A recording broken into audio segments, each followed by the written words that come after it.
Welcome. Welcome, Breasties. I know we're kind of just finishing lunch, so I'm sure we'll just have people trickling in from eating, but thank you all so much for being here.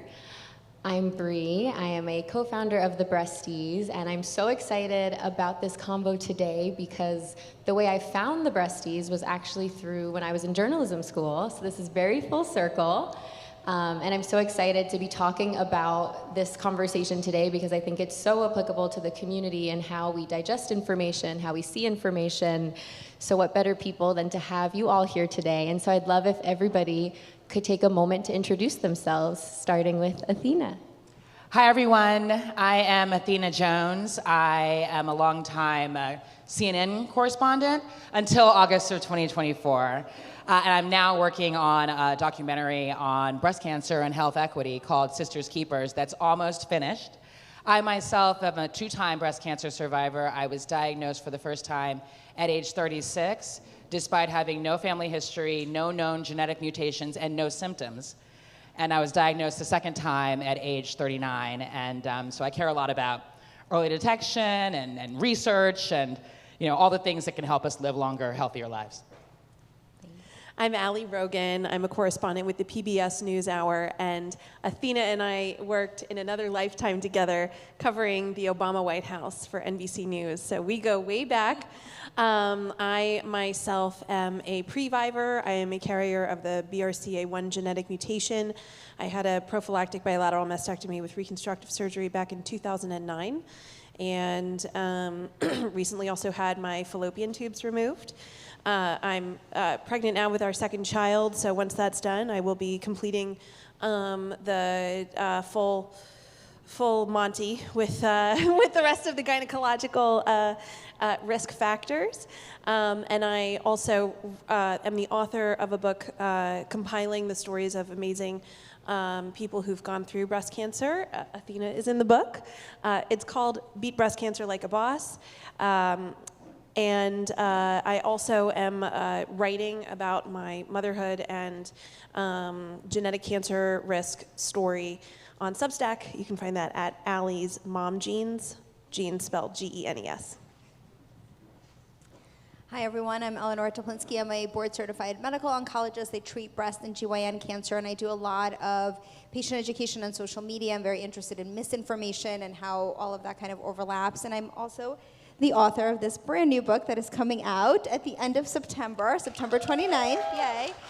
Pre-order, those things matter to people, Allie can attest, and it's all about all the things that we don't talk about in the clinic, about how to really live well after a cancer diagnosis, with a cancer diagnosis, sexual health, mental health, brain health, you name it, it's all in here. Living with metastatic disease, equity, there's a lot in here, but I'm very proud of it, and so I bring it now with me everywhere.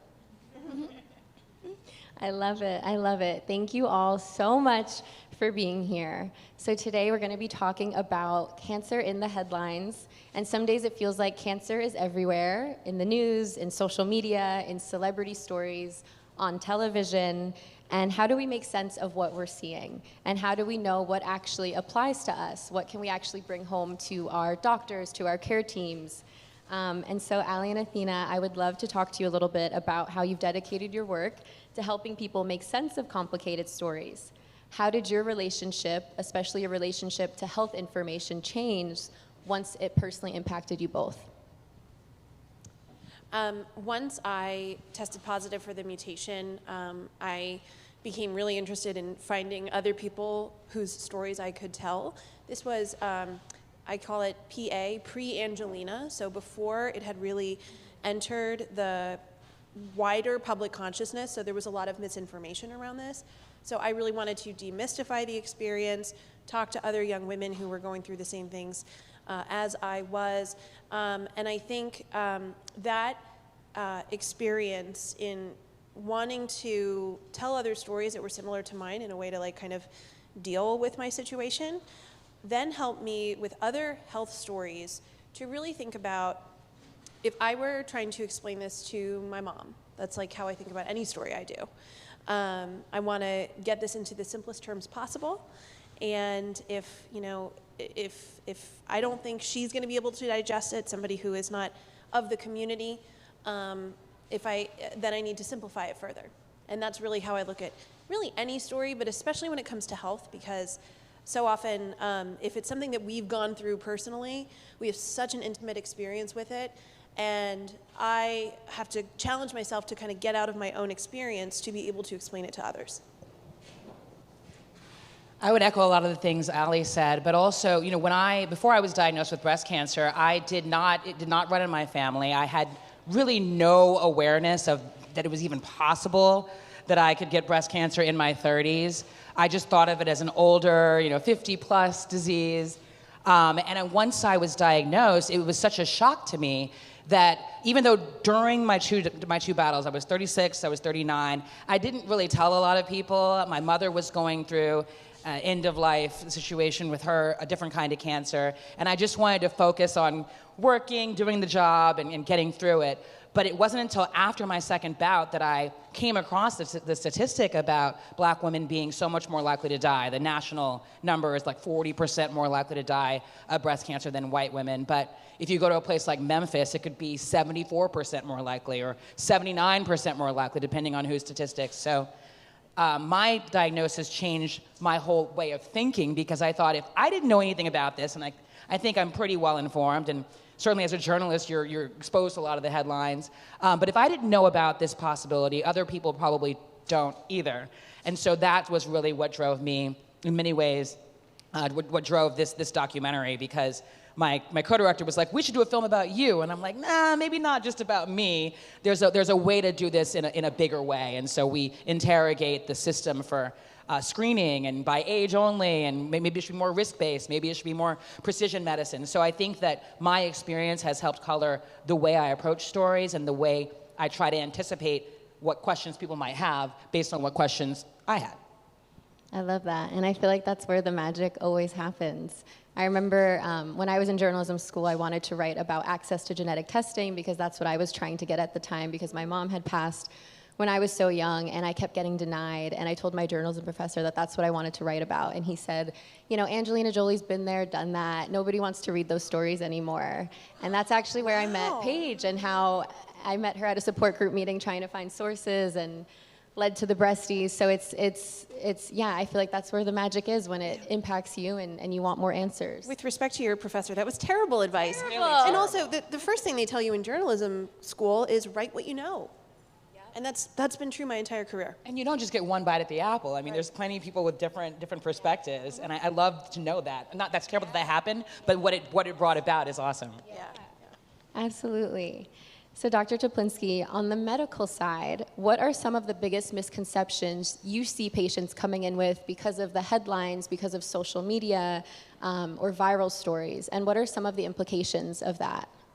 I mean, I think this happens a lot, and cancer has been really in the news, and I would say in the last year, very much so. Every day there's another cancer headline, and I always think about what the media headlines and the goal of the media is very different than what the real science is, because they are going, you guys tell good stories, but you also want people to read those stories and tune into those stories, right? So the headlines are going to be a little bit sensational for that reason. And so I think we have to understand that the goal of the media stations and the media channels is not the goal of the patient. Those two are not necessarily aligned. And once you realize that, I will say traditional media generally, they fact check, they have good stories, but we have to read. We have to read the story, and most people are, reading the headline. And so partly is understanding, okay, and then social media is a whole other world, right, where people, that things go viral there, and so we have to understand, what is the headline talking about? One, does it apply to me? Was this a study done in humans? Last year, there was a headline that went viral about GLP-1 medications reducing cancer growth in mice. Now, it turns out actually that GLP-1 medications probably can do this in humans as well, but the study was in mice, and it went viral. It went picked up by everyone, and we have to understand that it is in mice, right? We are not mice. And so as simple as that sounds, thinking, does this apply to me? Is this something that could help me? And really working with your team, and we talked about this in the other panel, having someone else vet it for you, having people who say, how do I help you? I want to support you, right? Ask, can you vet some of these headlines for me? you're too close to it, and sometimes it could be hard to do that. So having someone's a little further removed can be helpful. I love that. That's a great tip. I think that was something I learned early on too, of like, wow, this is the levels of research and what that can mean and the way it's covered. And I think that's a really good tip for people to take home to look for that. And so on that note, I'd love to demystify how stories make it into the media. Why do certain stories get picked up and others don't? And anyone that feels comfortable answering that, please feel free. Well, I'll be brief, but I think that sometimes it's kind of obvious. There's a story that comes out in a science journal or a medical journal that people about maybe a cancer that people hear a lot about, like breast cancer, and so the editors and the managers will know that that's something of interest, or this specific breakthrough is of interest. I think. So that part is kind of like, it's a story, that's why it becomes a story. I think the challenge happens, especially in broadcast media, a lot of times when you have a shorter time to have a conversation, you barely even get past the big headline. You don't really get a chance to interrogate and understand the full context and who all this applies to and where it all came from. And so I think that oftentimes you feel dissatisfied after you watch a conversation, even about something important and big and positive in the media, because you still have so many questions. And so that's the kind of the challenge always of dealing with, whether it's 500 words or 2 minutes instead of the 10 minutes you love to have to talk about something. So that's part of it. And when I put together a story, the best sorts of stories that I can do on my platform are ones that feature an individual whose experience translates into something far more universal, some kind of more global dynamic. And that's often the case when you're talking about health stories, because even though each experience with, say, cancer is unique to that person, there are some universal dynamics that are always at play. For example, the disparities in funding between women's health research and men's health research. Another thing is, absolutely, traditional media oftentimes, our main imperative is like we want to explain what the headline is, and we have to do it in a way that it makes sense, it communicates the news, but in doing so, it often becomes reductive. That's a challenge that we're always trying to navigate when we put together these stories. That's harder with some traditional media, I will say, just to give a shameless plug for the public broadcasting service. We defunded but not defeated. And, we have a little bit more time to kind of luxuriate in the story and bring in more stakeholders than you might get if you only had 2 minutes. Watch our health stories on PBS NewsHour.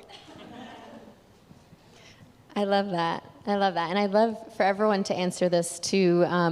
For Breasties trying to make sense of news, of headlines, watching a segment, seeing something get a lot of attention on social media, what are the tips? What are things people should look for? Dr. Teplinsky, I think your point about a study in mice is something people can look for. I was taught, a meta-analysis is something that's a little more extensive than just a single study. Like, what are some actionable tips that community members should look for when they are digesting these stories? I think the first step is really, does it apply to me? Right, so we're seeing a breast cancer study, it seems exciting, but maybe this is a breast cancer study, this is in metastatic breast cancer, maybe it's an early stage breast cancer, so you have to start thinking, does it apply to me? Is it someone who's newly diagnosed, right? Start to kind of dig through that a little bit, and that can be, sometimes it's very clear and sometimes it's not, and then of course are the questions, well, if it works in one type, can it work in another, right? So for example, has anyone seen the pancreatic cancer headlines in the last week, right? So we're getting a lot of questions about, well, can I use this drug in breast cancer? And that's not going to make it on the news, right? But then we start having all these questions, and the answer is no, we probably can't use this drug in breast cancer because it's not a pathway that's active in breast cancer. But I think starting to think through of like, okay, what's happening? And then I think the other part is recognizing how big is that study? How was the study done? There's a big difference in what's the gold standard of a randomized controlled trial, or we looked back at 20 patients and this is what we found. And sometimes those things will make the news as well. And then lastly, I think too, is this something that's available? So there's a lot of headlines around cancer vaccines, which are very exciting, a lot of new studies. but that doesn't mean the drug is yet available. Is it FDA approved? Is this something I can get? So, and a lot of that in the traditional media is there in the article. What happens online is everyone wants to give an opinion on a headline, right? Everyone does. And remember, then you start asking, who is this person that's actually giving this opinion? Do they have expertise? Is this something they treat? Or are we just trying to jump on the social media trend bandwagon, right? And I think we've all seen that. So trying to think a little bit, again, nuanced of who is sharing this. And I think there's a huge difference with patient advocates and storytelling versus somebody who is saying everyone should be on this drug and they don't work in the oncology space at all, for example.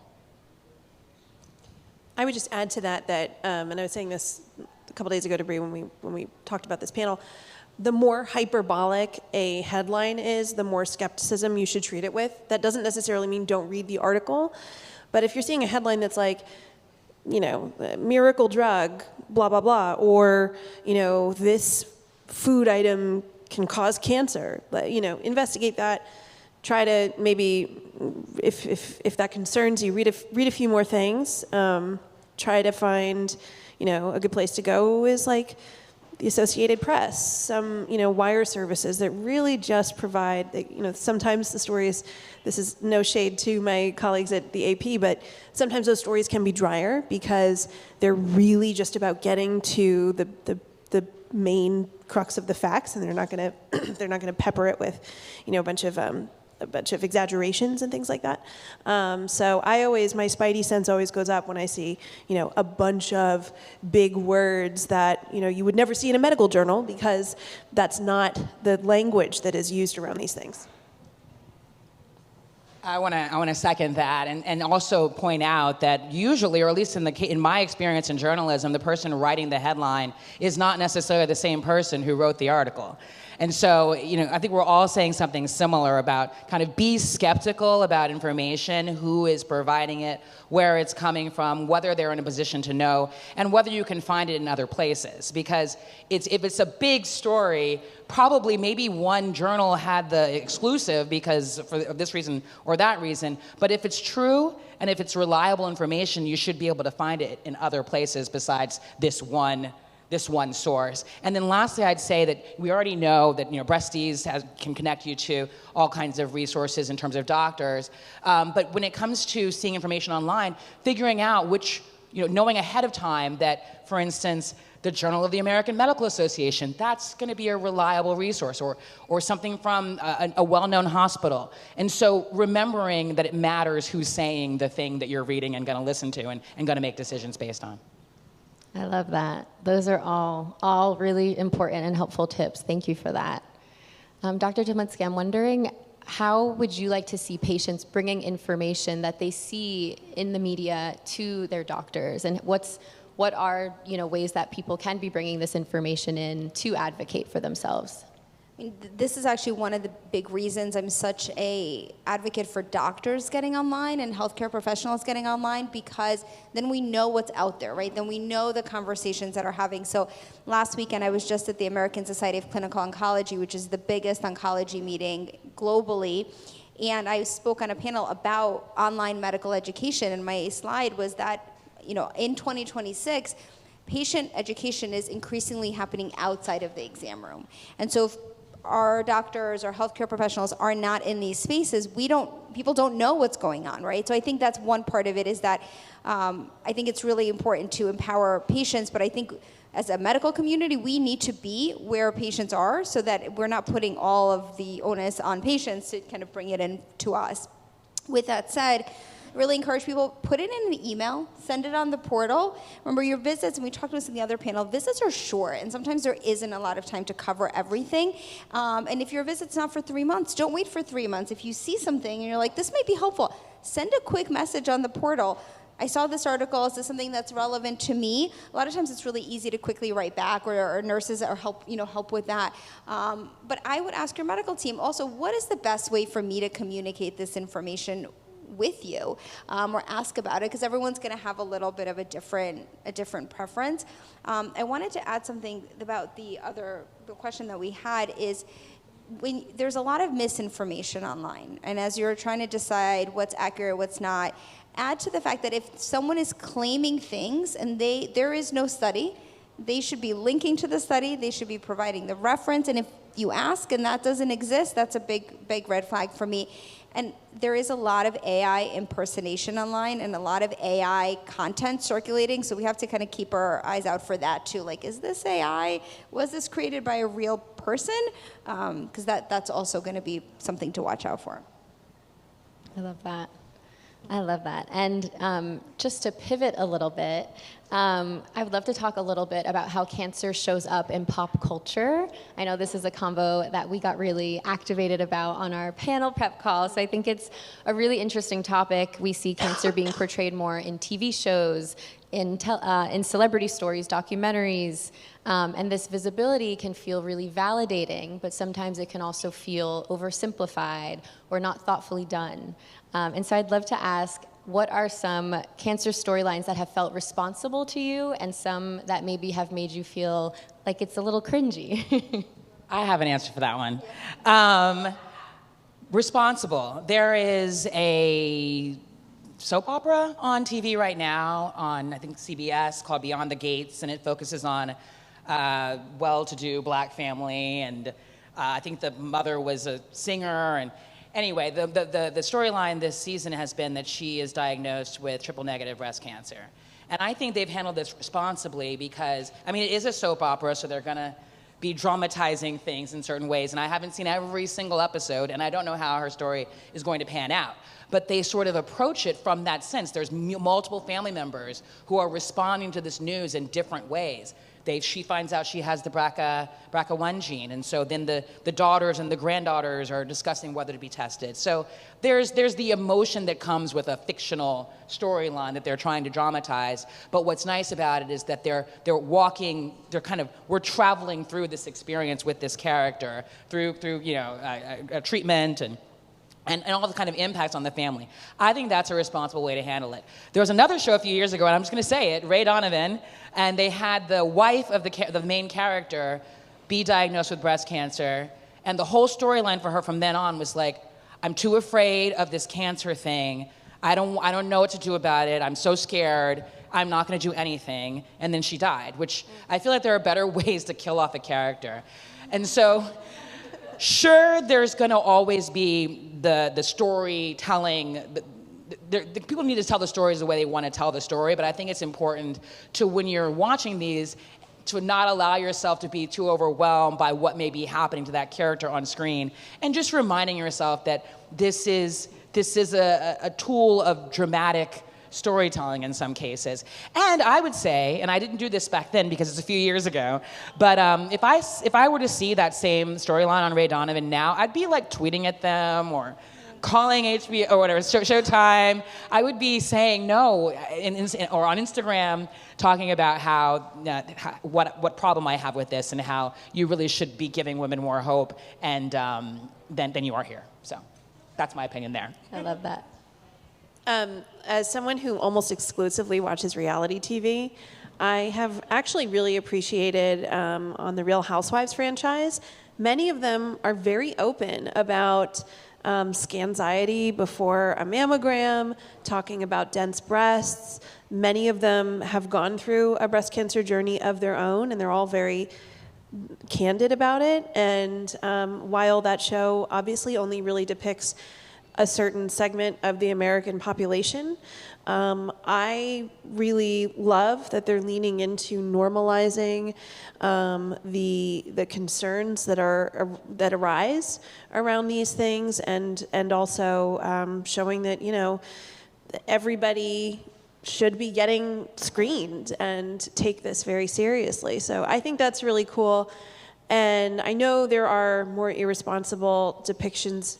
Oh, and I will say just one more thing on the reality side is it may be very triggering for some people to watch these scenes of these women who tend to be very affluent, stressing out about an upcoming scan or something like that.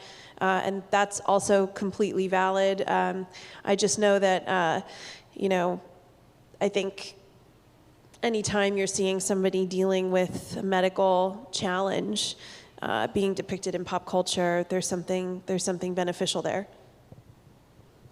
So I'll say two things. One, Apple Cider Vinegar. Has anyone seen that show on Netflix? I think they did an excellent job at really depicting what happens with misinformation and pursuing alternative therapies and omitting cancer-directed therapies. And I think there's a balance of that, but I think that show really did a beautiful job of talking about that. I was telling Athena in the car over here that like my side hustle dream would be to like be a medical writer or like a reviewer for any of these shows that talk about cancer, because the way that a lot of it is not even like the storyline, but it's like how the characters talk to each other, right? And they use a lot of words that sometimes may not be the right thing, or like, we're gonna beat this, we're gonna battle and fight, right? And that's not a language, it resonates with some people, but it's also, there are ways to do it, I think, in a different way. And they a lot of times prey into all the things that are toxic positivity and all the things not to say. So that would be like, if anyone knows someone who can me a job, side job, I have one. Yes, manifesting that, Dr. Teplinsky, that would be amazing. I love that so much. And so I would love to ask each of you, you are each working on creating things for this community in different ways. And so I'd love to, if you could share a little bit more. I know we touched on it a little bit in the intros, but if you could share a little bit more about those things that you're working on, documentaries, books, if there's anything in the work, and just anything that you're really excited about right now. Well, I'm really excited about my documentary, Sisters Keepers. We've been working on this. We got permission when I was still at CNN in 2020, so right when the pandemic was beginning. And the whole idea started out was as me being shocked that there was this huge disparity when it comes to for surviving breast cancer. But then delving a little deeper, and at first I was like, well, is it just screening? And then you realize, like with so many things, breast cancer, it's so many things, it's complicated. These disparities aren't just about not having access to screening at a certain age. But anyway, the point is, after several long years, we are now nearing the finish line of this documentary. And while it started out with me being focused on, well, how can we make sure more Black women are able to detect their cancer early? I learned so many things along the way that apply to everyone.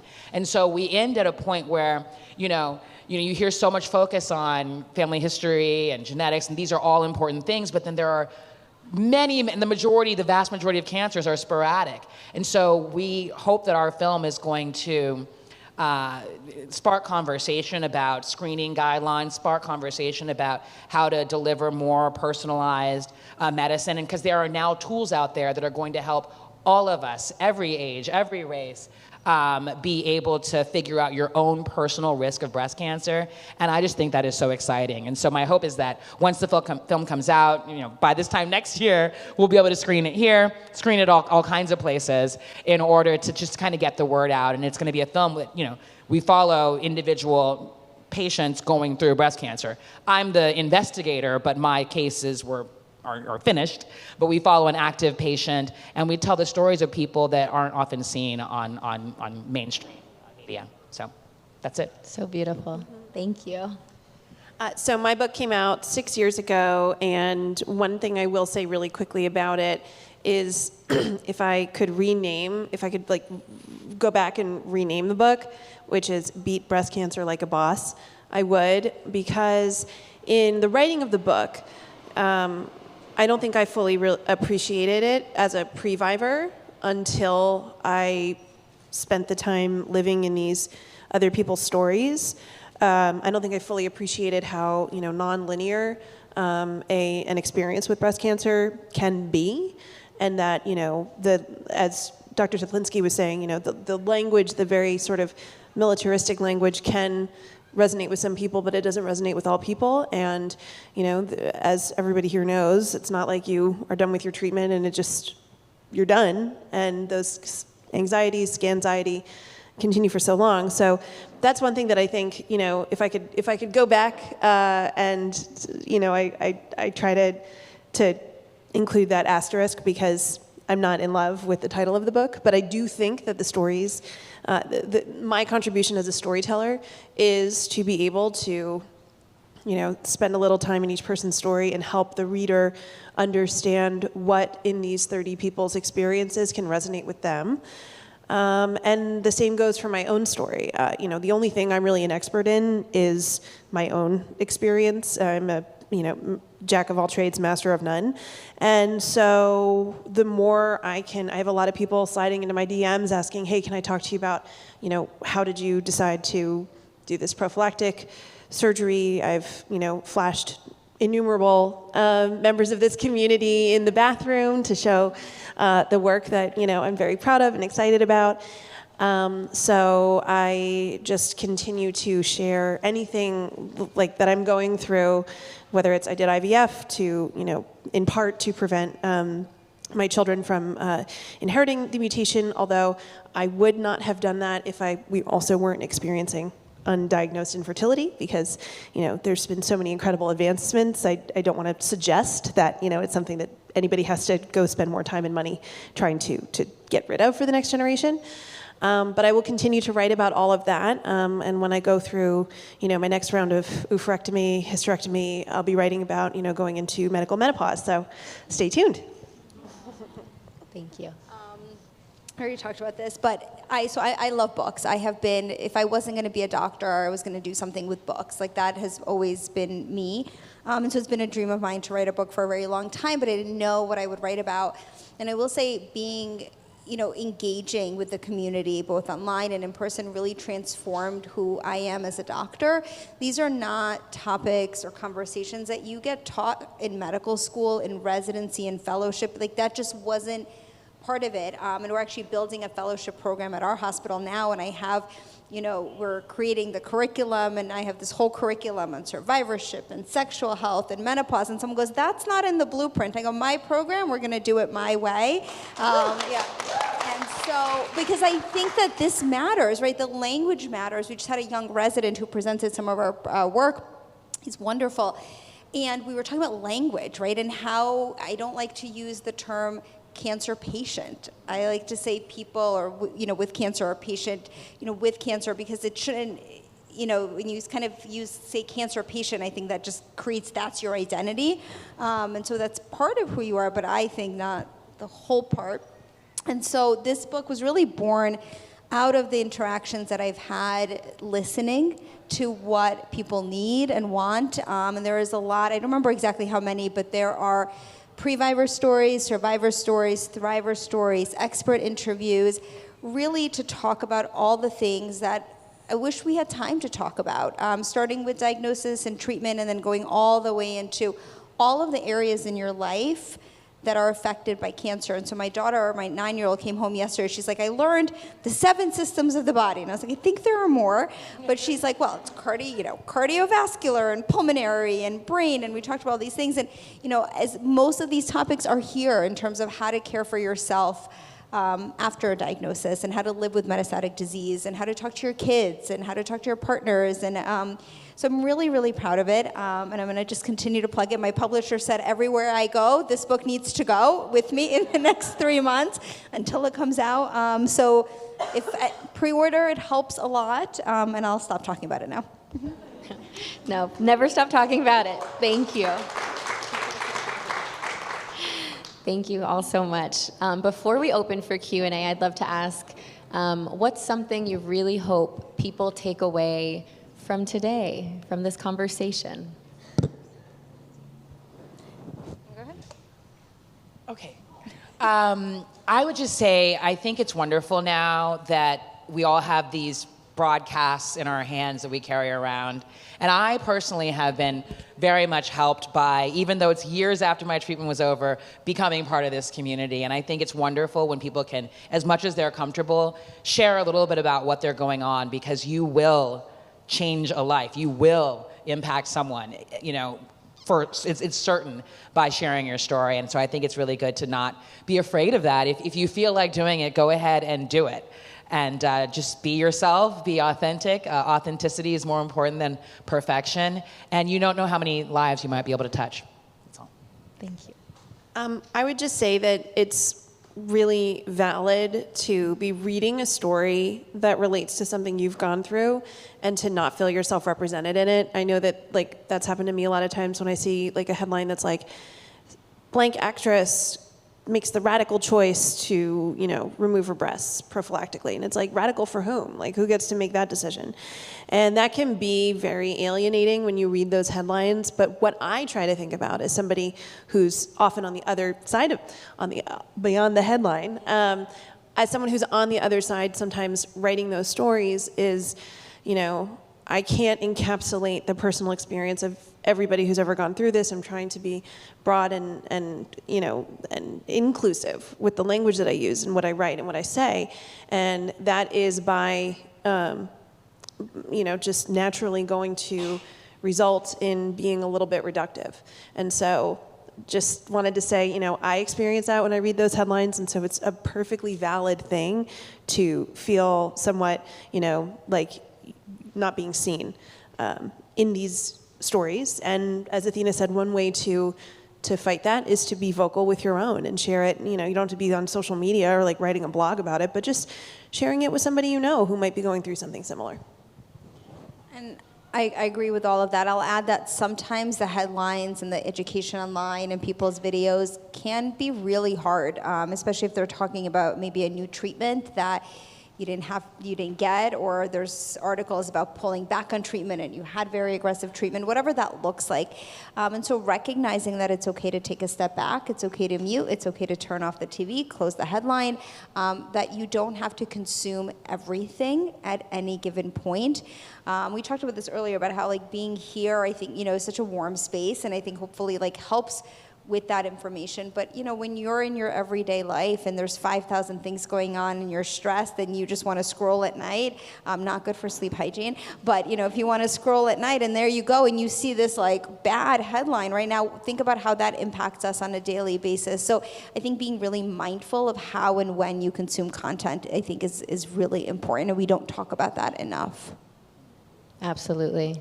Absolutely. Well, thank you all so much. We're going to open for Q&A now, but just wanted to thank you each for being these advocates for the community, making it personal, and in return doing so much for all of us. So thank you each so much, and we'd love to open it up for Q&A now.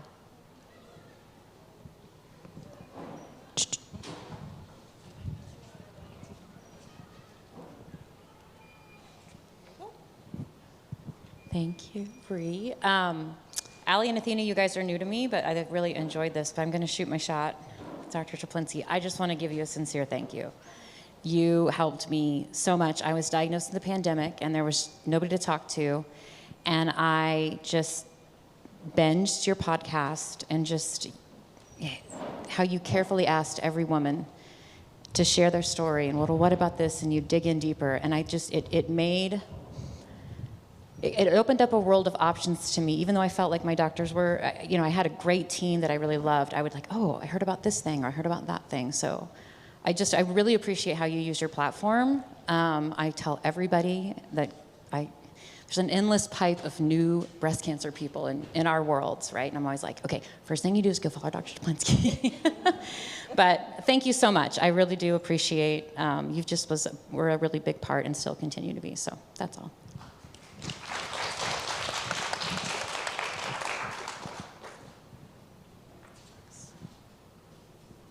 Hello, I am Oksana, and I have a question for Athena and Allie.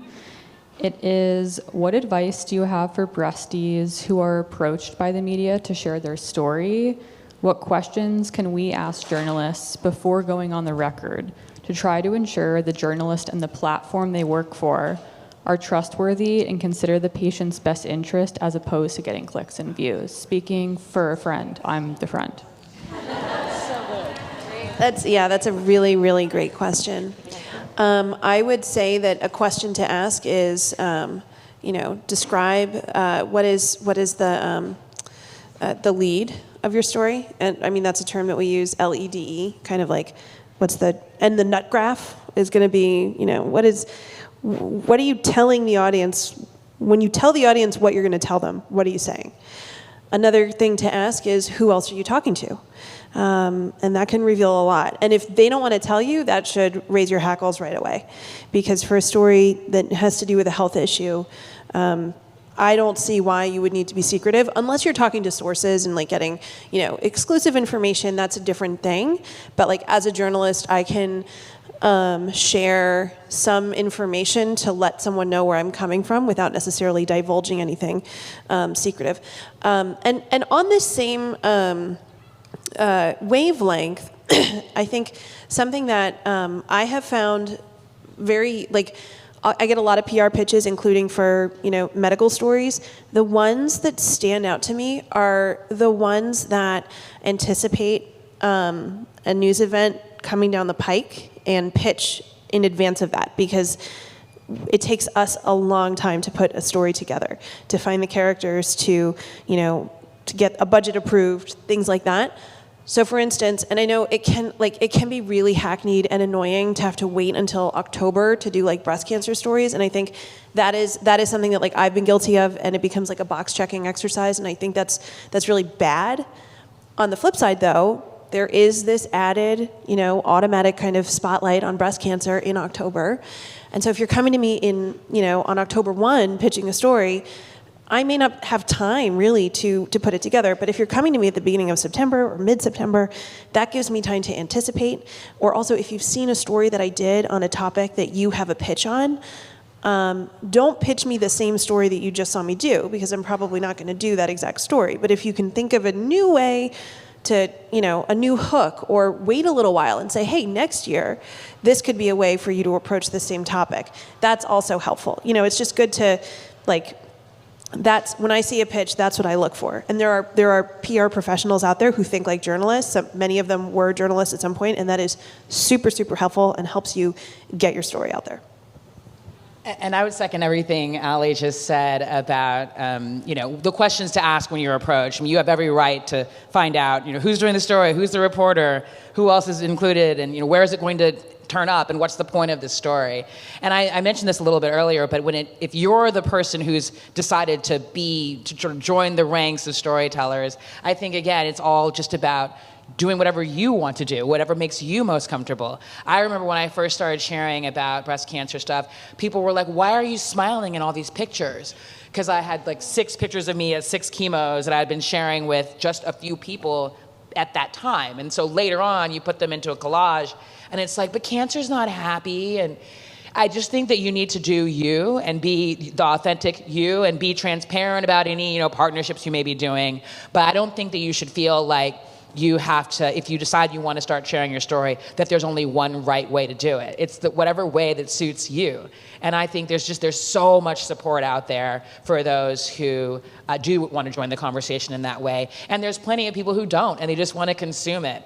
But I think that if you do want to be, join the ranks of creators, just do it. Just be your authentic self. And maybe don't speak out of turn. You're only talking about yourself in terms of being an expert.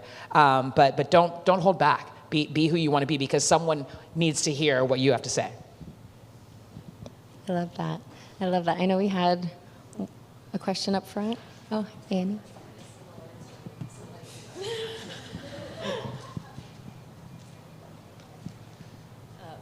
My question was kind of similar to one that was already asked. It was kind of about, and chemo brain, I'm not quite sure exactly, but it was kind of along the lines of pushing back on people's intentions in terms of how they present it. Like if somebody's doing a story and it's supposed to be just like an inspirational story about breast cancer, and it's just coming from my perspective, I was early stage, and then very recently I became stage 4, and one of the hardest parts for me was not seeing stage 4 people who look like me, and how that impacted me and the harm that caused.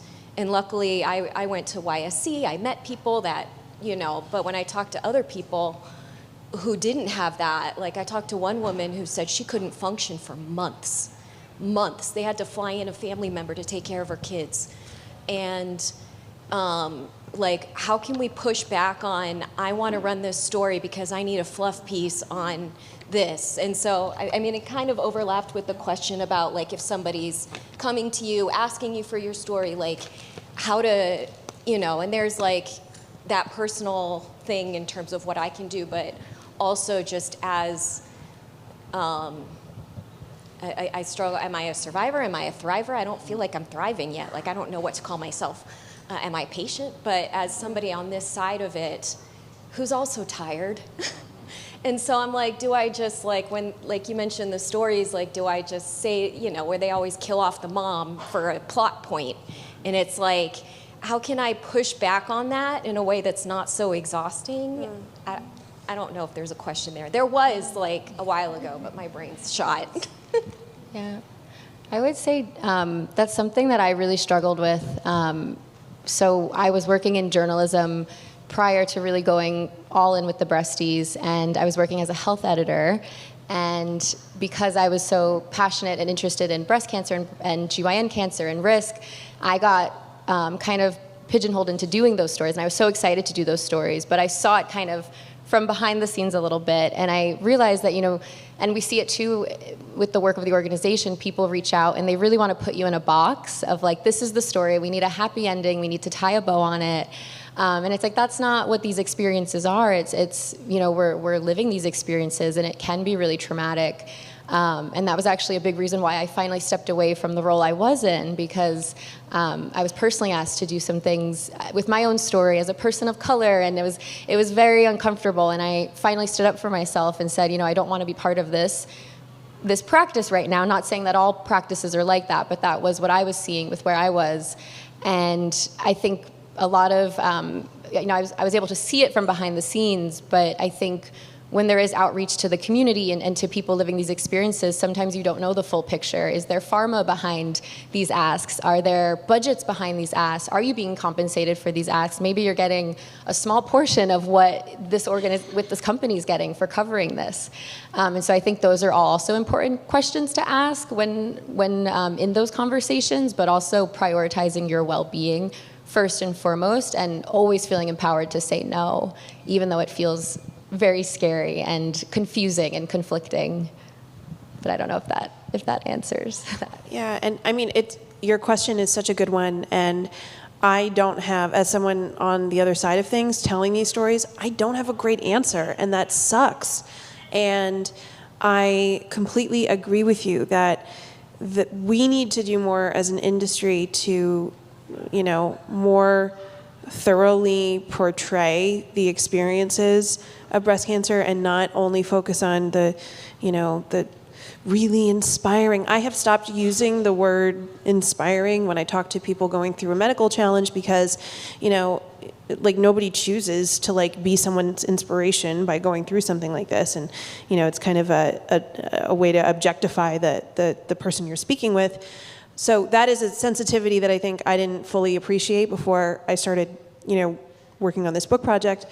I know there are the individual creators, people online who have shared the struggles, and, but again, I don't have a succinct answer other than to say everything you're saying is absolutely valid, and I appreciate you bringing it to this forum, because it's something that I can take away from this, this gathering, and continue to keep it at the forefront of my mind when I'm putting these stories together. So thank you.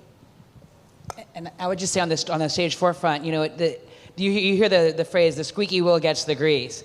And I think, you know, breast cancer has gotten so much attention over the years, but still metastatic breast cancer gets this tiny percentage of the research funds, I think in part because it gets a tiny percentage of the attention. And so, I mean, not everyone can become the person they want to see, you know, speaking out against or speaking out about what they're going through. But I do think that the more we see people going through later stage breast cancer, and the more we see the good, the bad, the ugly, all of it, you know, I think it's going to be better for the broader community and do more to encourage, you know, awareness, research, everything down the line that comes with that. So on that same topic, I'm over here. Hey, Earl. Just from like, so I think as patients, like, yes, with social media and stuff, we do have power on how we can tell our story. And many times I've seen my story edited into something that feels like a fluff piece, that feels very not at all what this conversation was. And something I struggle with as a people pleaser and as somebody who, you know, wants to keep good relationships and all of that is like, so if like let's say you were to present somebody's story and they came back to you as a patient and were like, hey, I appreciate the time that you did, but here's some criticisms. I feel like as patients, we don't have the legitimacy that like a doctor would have with our voice in that way. And so I think what I'm wondering is like, because I found that when I'm talking to like medical people or pharmaceutical people, they do kind of listen to that because they know it. But sometimes when it's media, I think it's like, here's the story, we told the story, let's move on. What is your recommendation on how we can give feedback as patients to create a better future for that? Because I find that like in the beginning, we can talk, but then once it comes out, the communication ends, the conversation ends, and we just kind of have to live with our story existing in this form that we don't agree with. That's also an excellent question. Thank you for raising it. I would say that, you know, my hope is that the journalists who you're sharing your stories with, like my approach to stories is always, it doesn't matter what the topic is, but I don't want there to be any surprises. I don't want anybody to be surprised with anything that they see in print or on the TV. Sometimes we're all human, we fall short of that. I would say though, if there are things in a printed piece or a piece of journalism that don't resonate with you, it's tricky because, you know, on the one hand, putting my journalist hat on, I think, well, we're trying to synthesize, you know, so many parts of your story and we only have so much room, so things may be compressed or, you know, summarized in a way that doesn't ring true to you. And if it's not factually incorrect, you know, that we're not going to run a correction, so therefore, you know, end of story. Putting on my advocate hat, however, and knowing this has happened to me before, you know, where you see something that doesn't fully reflect your experience and you feel like they're oversimplifying it or not really, you know, being fair, let them know. I mean, I've been on the receiving end and I've been on the delivery end of that. More on the receiving end, I've been lucky that I haven't really had anything that I have found to not resonate with me when it's being written about me. However, I do want to hear from people. And even if I may not like put in an editor's note or like, you know, change the copy, what I might do is go on social media and share the follow-up and more context or like, you know, with someone's permission say, hey, I wanted to share, you know, this is what they told me. I've done that before. And I think that's something reasonable to expect in that situation. And that does take a little bit of, you know, it may not be exactly what you want to hear, you know, that a person might do, but you could say, hey, you know, could you share this on your social media just that, you know, I wanted to add this or that. I would just add to that, you know, Annie, you have a lot of followers. I would also say what I feel about how it's portrayed to all of my already existing followers. I mean, it's not like a mean thing. You tell the journalists what you thought about what they did, and maybe like Ali said, they're not going to redo it, but you can still be like, look, I did this story and I was excited to participate in it, and this is how it turned out, and these are the issues I have with it. But I also am so glad I shared it because whatever it may be, I think that we all have so much more power than we think we have, and you don't know what kind of impact you'll have.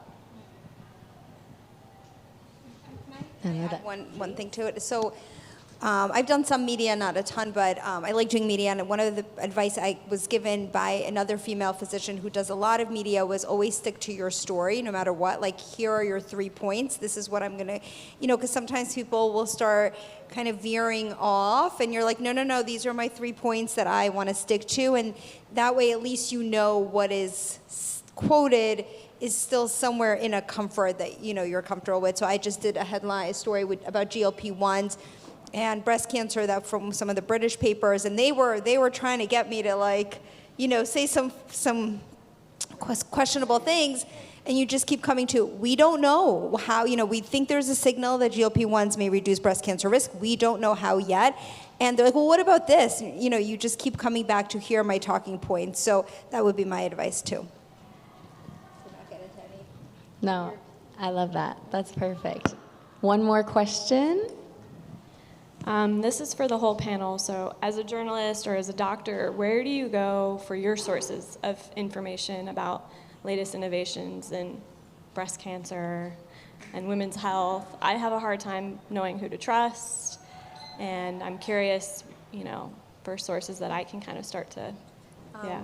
So I go to the medical journals, really. I mean, and I think that's easier for me to say, but that's what I try to do online is then take what's in the medical journals and distill it down. There are some really good creators and doctors online. I'm happy to share their names, that I do trust and that are evidence-based.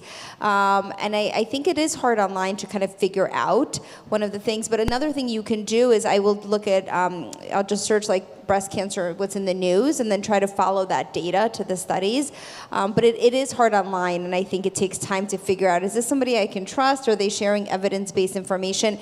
And I will say, I have fallen for things too that turned out to be, questionable later just because you fall into that social media trend. But medical journals, if at least there's a source to that. And now, one last thing is that what medical journals are doing is they all are coming out with lay patient or lay people summaries, which is huge.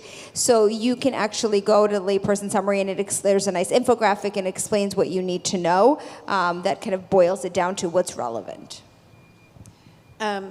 Yeah, as someone who needs the layperson summary, because I don't have an MD, I do rely on doctor creators like Dr. Teplinsky to cut through the noise a lot of times.